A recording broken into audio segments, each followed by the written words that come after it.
अगर आप भी चाहते हैं कि WS म्यूजिक भोजपुरी के ऑडियो वीडियो सबसे पहले आप तक पहुंचे, तो हमारे चैनल को सब्सक्राइब करें और बेल आइकन को दबाना ना भूलें। Presented by WS music.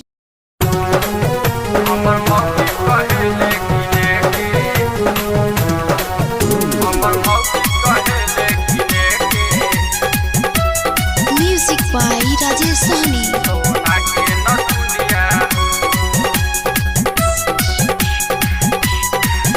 हमर मौगी कहेले किने के सोना के न दुनिया हो। हमर मौगी कहेले किने के सोना के न दुनिया हो। रोजे सिखावे लाओ के यारावा रे, रोजे सिखावे लाओ के ओकर सखी मुनिया हो हो हो। हमर मौगी कहेले किने के सोना के न दुनिया हो। हमर मौगी कहेले किने के सोना के न दुनिया हो। हमर मौगी कहेले किने के, हमर मौगी कहेले किने के सोना के न दुनिया हो। Presented by Archana records. गहना गुड़िया किनेला हमें करे परेशान रे। पिछला बेरी पायल किननी बेच के गेहूँ धान रे।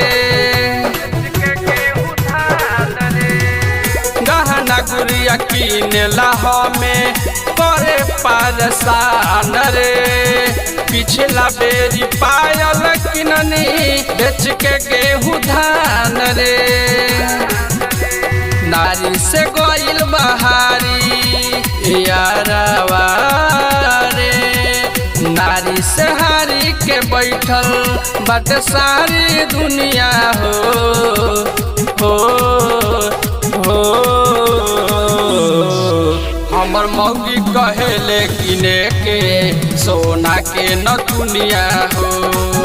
हमर मौगी कहेले किने के सोना के न दुनिया हो। हमर मौगी कहेले किने के, हमर मौगी कहेले किने के सोना के न दुनिया हो।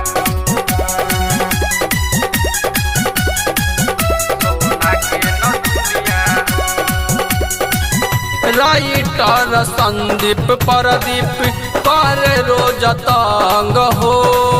कैसे सिखाई बोला पुनः देव अमान हो। राइटर संदीप प्रदीप कर रोज तंग हो। कैसे सिखाई बोला पुनः देव अमान हो।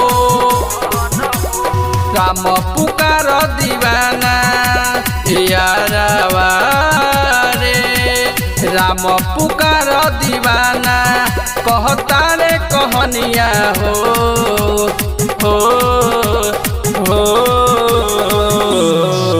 हम मौगी कहेले किने के सोना के न दुनिया हो। हमर मौगी कहेले किने के सोना के न दुनिया हो।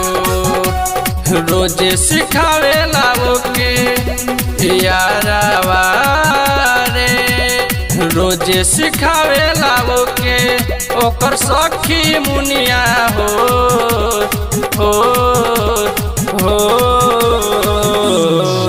हमर मौगी कहेले किने के सोना के न दुनिया हो। हमर मौगी कहेले किने के सोना के न दुनिया हो। Archana digital recording studio Adapur hall के